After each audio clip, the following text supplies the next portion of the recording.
Jadi TEI ini akan menjadi ajang untuk mempertemukan berbagai individu dari lintas background gitu ya, untuk dipertemukan agar mereka ke depannya bisa berkolaborasi dan bekerja sama. Dan selebihnya juga karena nanti akan ada partisipasi dari lintas negara, akan ada forum diskusinya juga.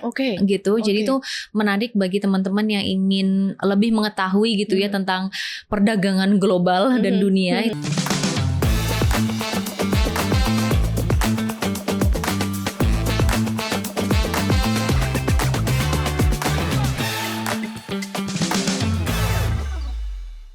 Hai Sobat Cuan, apa kabar? Selamat datang di podcast Cuap Cuap Cuan. Hari ini podcast kita spesial karena Road to Trade Expo Indonesia 2025 yang akan berlangsung di bulan Oktober pastinya.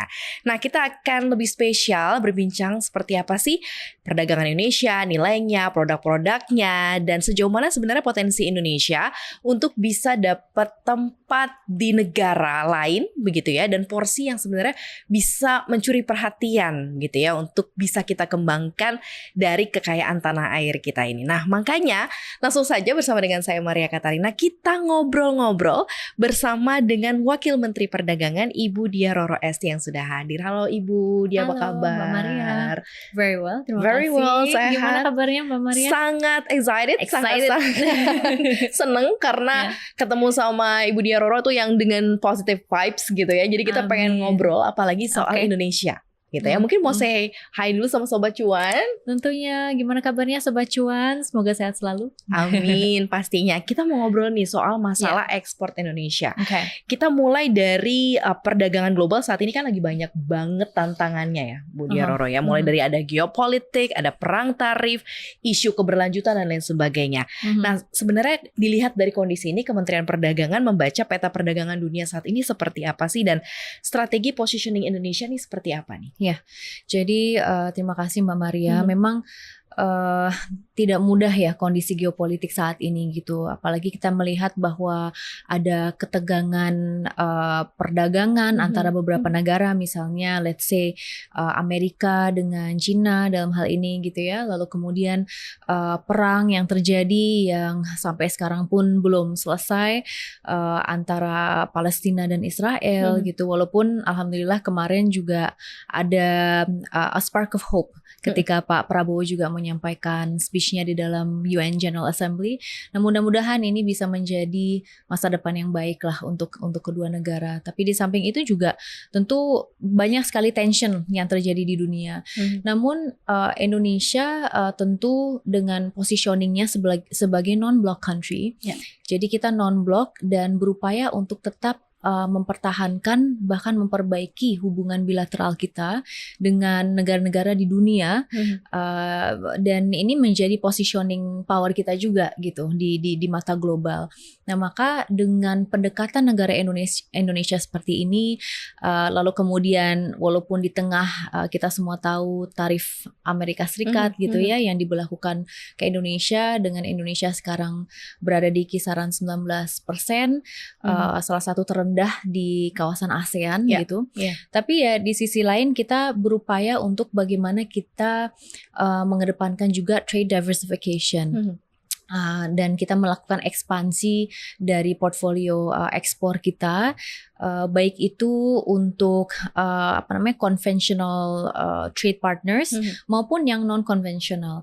Dan ini ada momentum yang sangat amat menarik Mbak Maria, karena beberapa waktu yang lalu dan juga ini disaksikan langsung oleh Pak Presiden, penandatanganan Indonesia Peru SIPA atau Comprehensive Economic Partnership Agreement. Jadi ini merupakan window kita untuk kawasan Latin Amerika maupun the Americas, bisa dibilang seperti itu. Lalu kemudian beberapa waktu yang lalu, just last week, juga telah ditandatangani ratify perjanjian dagang antara Indonesia dan Kanada. SEPA juga, Comprehensive Economic Partnership Agreement, disaksikan langsung oleh Pak Prabowo, kemarin Pak Budi Santoso, Pak Mendak yang berangkat ke Kanada, dan ini menjadi momentum sendiri gitu. Belum lagi yang ongoing dan sudah dinobatkan substantial conclusion kemarin di Bali di waktu yang bersamaan. Jadi ini momentum yang sangat luar biasa antara Indonesia dan kawasan Uni Eropa. Jadi Indonesia EU Comprehensive Economic Partnership Agreement. Nah ini merupakan market-market yang berpotensial di mana kedepannya kita bisa melakukan pendekatan ulang, bagaimana kita bisa memperluas hubungan baik itu bilateral maupun perdagangan dengan kawasan-kawasan tersebut. Nah tadi Mbak Maria juga menanyakan bagaimana sebetulnya dengan ekspor kita.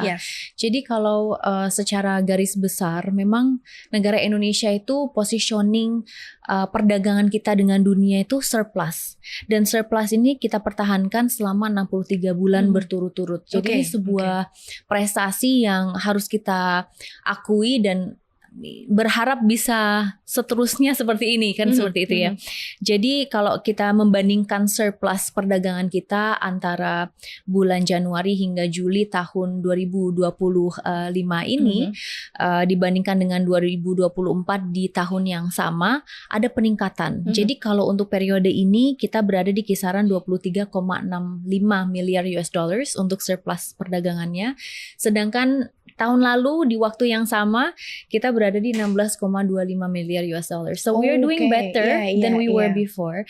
Dan ini sebuah prestasi yang kami berharap dengan situasi tadi geopolitik sedemikian rupa, tapi kita juga memposisikan diri kembali lagi sebagai non-blok, kita melihat banyak sekali potensi market yang ada di luar negeri dan bagaimana kita bisa mengcapture semua itu. Nah ini yang kita harapkan bisa kita maksimalkan dengan berjalannya waktu. Jadi kalau yang terakhir Mbak Maria, tentang ekspor kita secara keseluruhan itu komponennya macam-macam. Jadi memang majority 80% itu untuk produk-produk industri.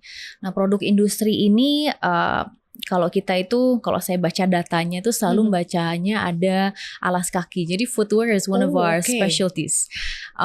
Lalu kemudian tekstil juga ya kan, dan CPO, palm oil, elektronik, otomotif, lalu kemudian baja, ya the conventional kind of big industrial products. Lalu kemudian 12% itu di pertambangan. Jadi balik lagi ke energi yang konvensional, coal, yaitu batu bara, kita menjadi pemasok dunia. Ini juga salah satu hal. Lalu yang ketiga adalah sektor pertanian. Jadi 2,4% masih di minoritas, tetapi pertumbuhannya cukup pesat, khususnya di komoditas-komoditas seperti kopi. Nah ini dunia mulai melirik kopi Indonesia, dan kita berupaya untuk to better socialize mengenai kopi itu tadi. Belum lagi coklat, lalu kemudian produk-produk herbal lainnya. Jadi ini sedikit gambaran mengenai bagaimana perdagangan kita, ekspor kita, dan potensi kita juga seperti apa. Baru tahu kita punya kopi coklat unggulan gitu ya, baru tahu, dan nggak kalah kayaknya ya. Nah kalau dilihat dari sisi transformasi global seperti ekonomi hijau, kemudian digitalisasi, meningkatnya permintaan produk halal ya di dalamnya ya, tren mana sebenarnya yang paling potensial nih itu expose ya, untuk diekspos, dimanfaatkan dalam memperkuat ekspor ke depannya nih, ekspor nasional? Ya, jadi tentu tidak bisa kita pungkiri ya bahwasanya ada sebuah permasalahan yang tidak hanya dirasakan dampaknya oleh satu negara, tapi oleh dunia gitu. Yaitu adalah bagaimana kita secara kolektif juga bisa mencarikan solusi terbaik terhadap permasalahan perubahan iklim. Nah, maka kenapa ada tren baru gitu ya? Maksudnya dari kacamata ekonomi kita melihat juga ada tren baru yang mendorong adanya green economy atau pembangunan yang berkelanjutan, ya kan, sustainable development. Dan sustainable development ini tentu mencakup tiga komponen kalau saya lihatnya Mbak Maria. Jadi secara ekonomi tentu kita harus berupaya bagaimana negara seperti Indonesia bisa mencapai target-target besarnya, misalnya untuk menjadi salah satu ekonomi terbesar di dunia. How are we honing on our demographic dividend? Jadi bonus demografi kita, mayoritas dari penduduk kita produktif gitu ya. Lalu kemudian lebih dari 60%, dan bagaimana kita bisa mencapai target Indonesia Emas kita. Kan itu tentu penting ya, Indonesia Emas tahun 2045. Tapi di sisi lain yang tidak kalah penting aspek sosialnya gitu. Kita menjaga bagaimana human capital. Maka kenapa program-program Pak Presiden, Pak Prabowo kan selalu it's catering towards the human capital aspect gitu, pendidikan, healthcare, asupan gizi dan lain-lain. Dan yang tidak kalah penting adalah faktor lingkungannya. How are we protecting the environment? Nah, maka dari segi trade ini juga mulai ada pergerakan dunia, di mana dunia itu mulai permintaan dunia terhadap barang-barang yang sifatnya ramah lingkungan itu mulai bermunculan gitu, lalu kemudian kita melihat bahwa ini menjadi salah satu potensi besar. Potensi besar, justru lebih baiknya kita tidak melihat ini sebagai drawback, tetapi menjadi potensi baru untuk kita garap, karena ternyata banyak sekali negara-negara maju yang demand-nya mulai bukan mempertimbangkan, tapi mengutamakan produk apa yang sifatnya lebih ramah lingkungan, that is better for the environment, ingredient-nya juga, supply chain-nya bahkan juga lebih ramah lingkungan. Nah, ini menjadi sebuah tren di mana Indonesia dalam hal ini bisa meng-capture potensi itu gitu. Karena sebetulnya setelah saya keliling ke beberapa provinsi, daerah, I went to Labuan Bajo, ke Bali, ke Lombok gitu ya, melihat bahwa ternyata banyak sekali UMKM yang sudah menjawab tantangan-tantangan ini gitu. Jadi mulai dari sedotan yang ramah lingkungan ya kan, sedotan ramah lingkungan, reusable gitu, bisa digunakan berulang kali. Lalu kemudian produk-produk kecantikan yang organik gitu kan, yang ternyata mereka juga udah ekspor gitu ke negara-negara yang maju. Banyak sekali, bahkan teh herbal, moringa tea, moringa itu kan menarik ya, dan ternyata khasiatnya banyak banget. Jadi kita tuh punya potensi. Now it's all about capturing that market, right? Jadi international marketnya itu ternyata ada untuk produk-produk tertentu. Nah, sekarang PR kita bersama, PR Kementerian Perdagangan juga dalam hal ini adalah untuk memfasilitasi antara business player terhadap potensi market kita yang ada di luar sana juga gitu. Kalau dilihat dari sisi kontribusi UMKM kita tuh seberapa besar sih kontribusinya terhadap ekspor nasional gitu? Dan kalau dilihat dari the product, the quality gitu ya, seperti apa sih mereka punya potensi untuk bisa go global nih sebenarnya yang selama ini Budia mungkin temui gitu selama jalan ke daerah-daerah, ternyata potensinya besar-besar gitu. Ya, jadi kalau secara holistik ya Mbak Maria, bahwasanya kontribusi UMKM terhadap PDB kita itu berada di kisaran 60%. Jadi it's a big chunk of our economic growth ya.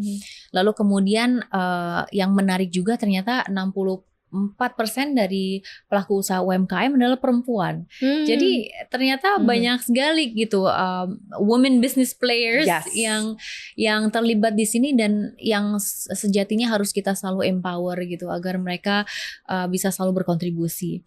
Nah, sekarang adalah mengenai apa yang menjadi tantangan juga gitu, karena yang saya lihat, yang saya temukan di lapangan adalah bahwasanya produk-produknya sudah sangat bagus gitu ya, sangat bagus dan sesuai dengan standar yang ditetapkan oleh pasar internasional. Namun yang menjadi kendala adalah bahwasanya terkadang tidak bisa memenuhi demand. Jadi international demand yang ada. Begitu buyer kita di luar negeri itu sudah mulai ada repeat order nih terhadap beberapa UMKM itu tadi, ada kesulitan untuk kemudian bisa mencapai permintaan yang diset oleh customer yang ada di luar negeri. Nah, ini makanya kita butuh butuh memberikan semangat gitu ya untuk kepada para pelaku usaha agar production rate-nya itu juga bisa disesuaikan sesuai dengan permintaan yang ada di luar. Tapi selebihnya kalau yang kita lihat gitu ya, dari sekian banyak UMKM tadi kontribusinya banyak terhadap PDB, ternyata baru 15% dari seluruhnya itu berkontribusi terhadap ekspor kita juga, Mbak. Oke, dari 60 hanya 15%-nya. Yes, jadi apa namanya? Kalau 60% tadi kan kontribusi ke PDB-nya. Ke PDB. Nah, sekarang kalau kita berbicara mengenai total UMKM yang ada di Indonesia ini, kalau data yang saya peroleh itu baru 15% diantaranya yang diekspor keluar. Yang go global. Oke. Yes. Jadi masih minoritas ya, Mbak ya, bisa dibilang seperti itu. Nah, maka disinilah Kemendak berusaha hadir gitu ya di tengah permasalahan masyarakat yang ada, di mana kita ini memiliki perwakilan di 33 negara. So kita ada namanya Atas Perdagangan yang biasanya attach dengan KBRI ya di beberapa negara. Lalu kemudian kita juga ada Indonesia Trade Promotion Center, ITPC namanya. Nah ini yang kita targetkan oleh para perwakilan kita di 33 negara ini adalah agar mereka membantu kita untuk mengetahui market di luar sana itu demand-nya produk-produk seperti apa sih, agar kemudian ketika dilakukan business matching kita bisa memberikan rekomendasi UMKM yang sesuai dengan permintaan yang ada di luar negeri itu tadi gitu. Jadi business matching ini menjadi the backbone of trade, our international trade gitu ya, dan kita sudah bahkan kalau business matching kita lakukan setiap hari. Setiap hari kita lakukan business matching, bisa in person, bisa online. Karena produk juga dari Indonesia UMKM banyak banget. That's why harus setiap hari business matching. Exactly. Dan sebagai laporan juga untuk publik, kita sudah melakukan lebih dari 462 business matching as per kapan ya? Agustus kemarin ini. Masih berjalan tentunya, dan mudah-mudahan paling tidak ini bisa menjadi mediasi yang baik untuk para pelaku usaha. Kadang-kadang business players itu, para pelaku usaha nggak tahu bahwa ternyata pemerintah itu ada dan hadir untuk membantu menjawab tantangan-tantangan yang ada di lapangan gitu. Dan kita juga punya website namanya Ina Export. Itu pun business matching dapat dilakukan secara online dan secara mandiri. Itu juga bisa, path itu juga bisa dilakukan. Nah ini yang kita upayakan dengan harapan bahwa persentase yang tadinya 15% itu tadi Mbak bisa naik ya. Itu bisa naik gitu, karena sayang banget potensinya ada tapi kita kurang bisa mengcapture potensi itu tadi gitu. Dari segala macam persoalan ini kan mungkin ada salah satu benang merahnya supaya produknya bisa diserap di luar, itu mungkin salah satunya adalah sesuai dengan standar internasional. Nah, dari Kementerian Perdagangan sendiri memastikan agar produk-produk ini bukan hanya secara quality good, tapi secara demand mungkin bisa menjawab kebutuhan demand, tetapi secara standar ini menjawab nih standar internasional ini seperti apa nih? Ya, jadi kita itu banyak avenue sebetulnya yang kita miliki. Ada salah satunya namanya Good Design Indonesia, di mana kita mengajarkan para pelaku usaha UMKM terhadap itu tadi standarisasi yang berlaku di luar negeri, agar kemudian desain dari produk-produk itu juga yang pertama bisa cater terhadap demand yang ada di luar. Jadi taste di luar negeri itu kan belum tentu plek sama dengan taste kita di Indonesia kan gitu ya Mbak Maria ya. Jadi salah satu PR-nya memang kalau market internasional kita harus lebih memikirkan apa yang diminati oleh mereka. Jadi I think and there's a lot of aspects that comes into play ya. Misalnya dari aspek budayanya mereka, ketertarikan mereka tentunya kan pasti berbeda. Nah itu di situ kita membantu untuk memberikan informasi dan membantu produk-produk agar desainnya itu sesuai dengan apa yang diminati di sana. Jadi mulai dari furniture, bahkan baju, banyak banget. Bahkan furniture semuanya di ruangan ini is all local. Jadi ini salah satu langkah yang kami usahakan agar kemudian para pelaku usaha itu juga terbekali dengan informasi dan produk-produknya itu juga sesuai dengan apa yang diminati oleh pasar internasional gitu Mbak Maria. Kalau dari sisi pemahaman atau mungkin literasi edukasi ke para UMKM di Indonesia bahwa kamu bukan hanya cuma sekedar bisa punya produk kok, tapi produk kamu bukan hanya juga bisa menguasai produk pasar nasional, tapi pasar internasional juga kamu bisa jamah ini kira-kira sejauh mana literasi dan informasi ini sampai nih ke para teman-teman UMKM. Jadi tentu sosialisasi menjadi kunci ya Mbak Maria ya, dan ini menjadi sesuatu hal yang sangat amat penting. Kita kalau di Kementerian Perdagangan kita punya namanya Export Center. Dulunya itu FTA Center ya, Free Trade Agreement Center, dengan harapan bahwasanya melalui center-center ini yang lokasinya di beberapa wilayah di seluruh Indonesia itu bisa membantu mengedukasikan kepada para pelaku usaha yang ada di Indonesia terhadap perjanjian-perjanjian dagang yang baru saja diratifikasi. Misalnya tadi saya cerita tentang Kanada. Dengan begitu para pelaku usaha itu tahu, oh produk-produk apa sih yang diminati oleh pasar yang ada di Kanada, atau yang pasar yang ada di Uni Eropa, atau bahkan pasar di Middle East kayak gitu. Jadi dari situ kita melakukan training, kita melakukan sosialisasi.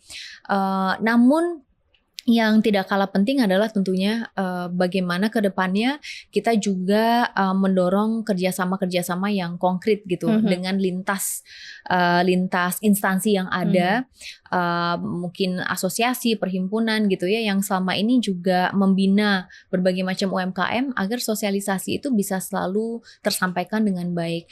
Dan yang terakhir Mbak Maria, kemarin Pak Mendak, Pak Budi juga sudah menyampaikan mengenai bahwasanya by system. Jadi dengan berbagai perjanjian dagang yang sudah terselesaikan, by system nanti pelaku usaha akan bisa menikmati tarif yang terendah untuk mengirim produk-produknya. Karena perjanjian dagang kan banyak kan.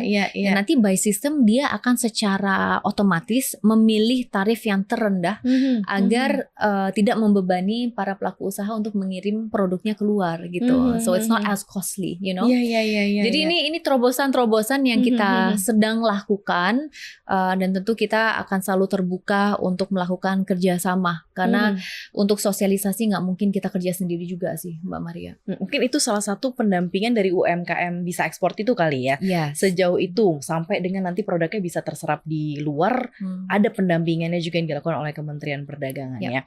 Nah, Bu Diah Roro, kalau kita lihat kan sekarang mungkin banyak UMKM yang sebenarnya sudah siap nih produknya gitu ya. Mungkin sudah sesuai dengan standar dan taste internasional tadi yang sudah di-mention sebelumnya. Tapi ternyata terhambat dari sisi pembiayaan. Langkah dari pemerintah untuk memastikan supaya UMKM ini punya akses modal kerja. Ini seperti apa sih agar bisa menggenapi seluruh permintaan dari buyer internasional?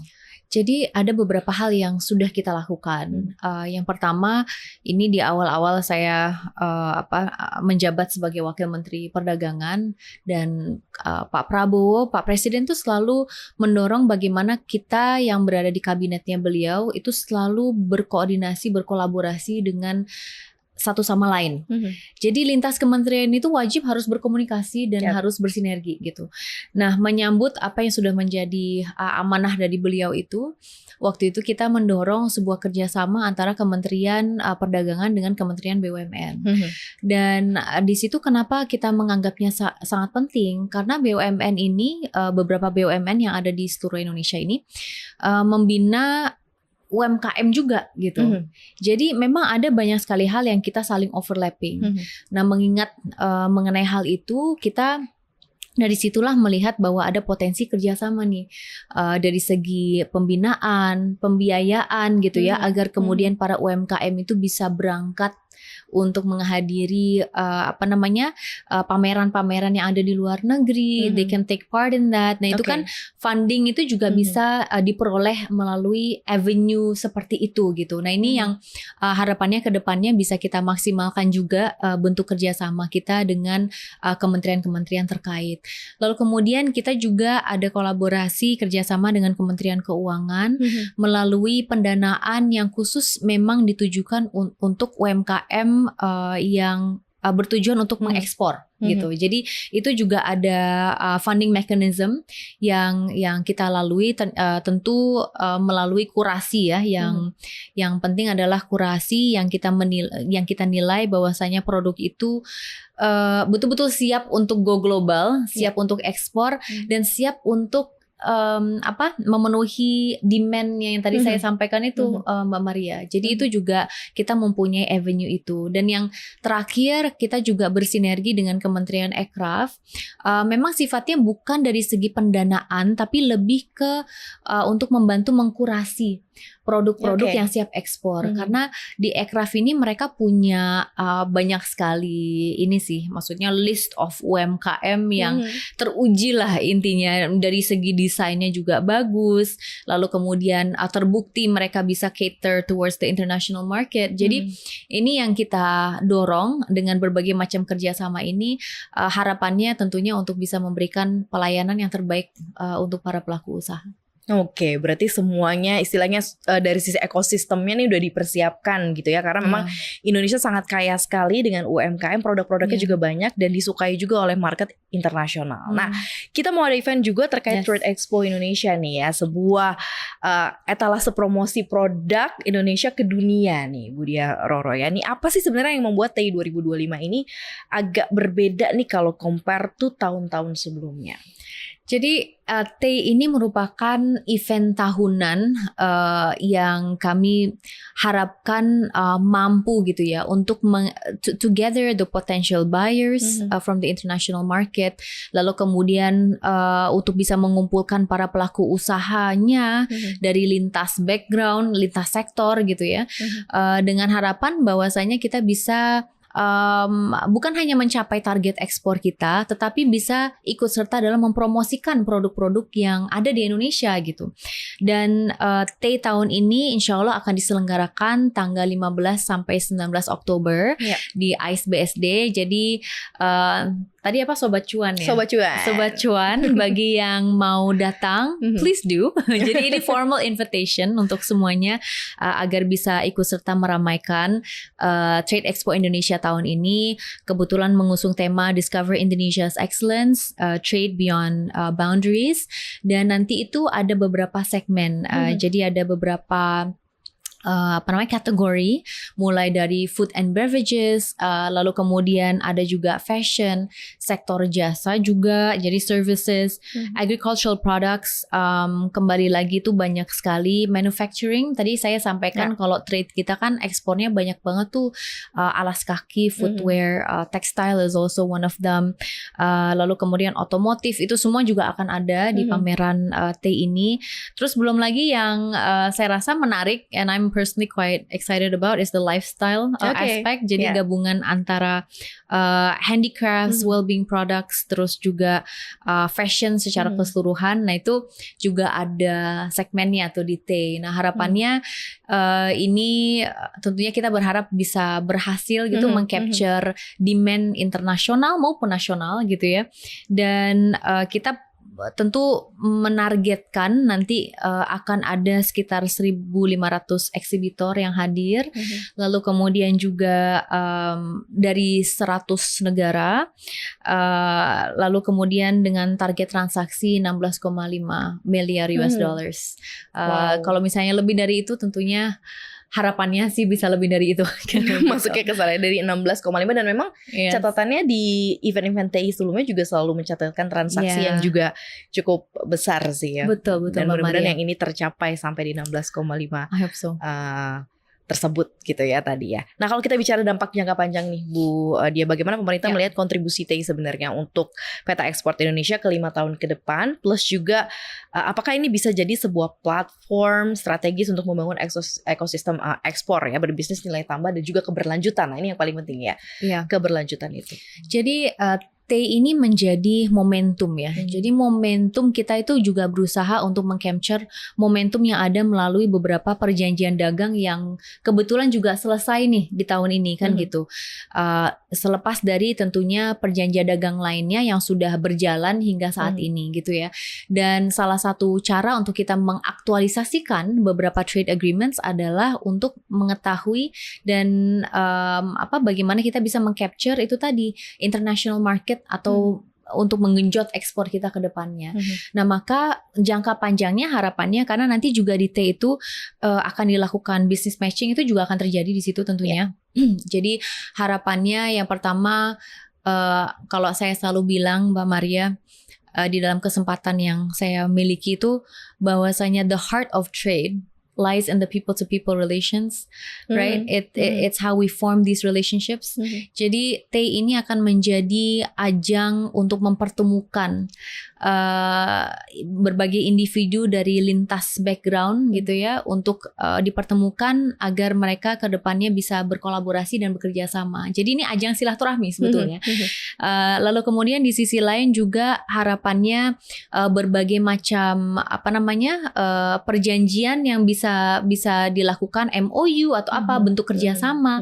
Nah itu juga harapannya dampaknya bisa dirasakan dalam kurunan waktu 5 tahun 10 tahun ke depan.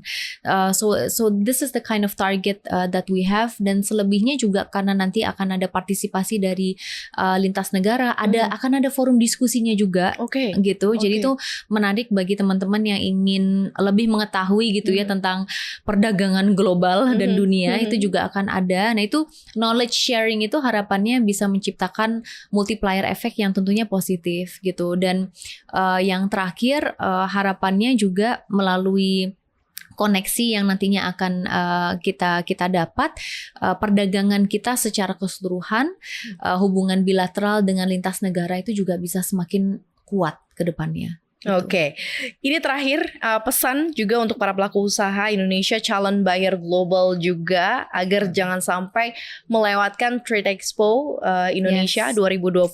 Ini apa pesannya Bu Dia Roro, dan juga menyampaikan juga bahwa momen ini sangat-sangat penting bagi masa depan perdagangan Indonesia.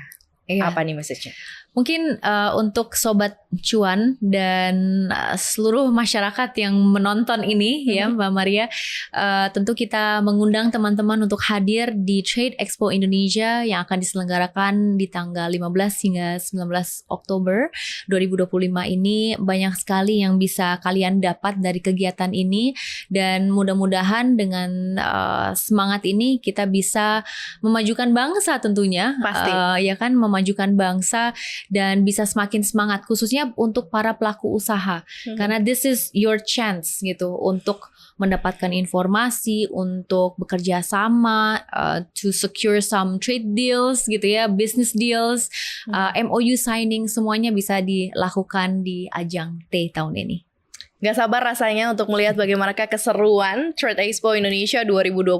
Sesuai tadi yang sudah disampaikan oleh Ibu Wamen, pastinya akan sangat-sangat menarik. Dan buat para pelaku usaha, sesuai dengan message-nya tadi Bu Dia Roro, bahwa ini adalah kesempatan, ini adalah ruang untuk berkembang lebih luas begitu ya, dan terbang lebih menyala kalau kata anak-anak sekarang ya, sebagai menyala sebagai produk-produk unggulan Indonesia begitu ya, bukan hanya menang di negara kita, diterima di nasional, tapi juga bisa sampai ke internasional.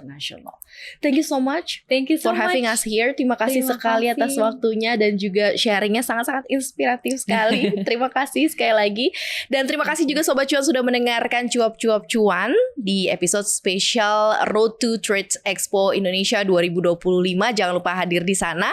Jangan lupa dengerin kita juga ada di Spotify, di Cuap-Cuap Cuan. Kemudian follow Instagram kita di @cuap_cuan dan juga YouTube channel kita di Cuap-Cuap Cuan. Kita hadir juga di CNBC Indonesia TV. Maria dan juga Ibu Dia pamit. Say bye. Bye-bye.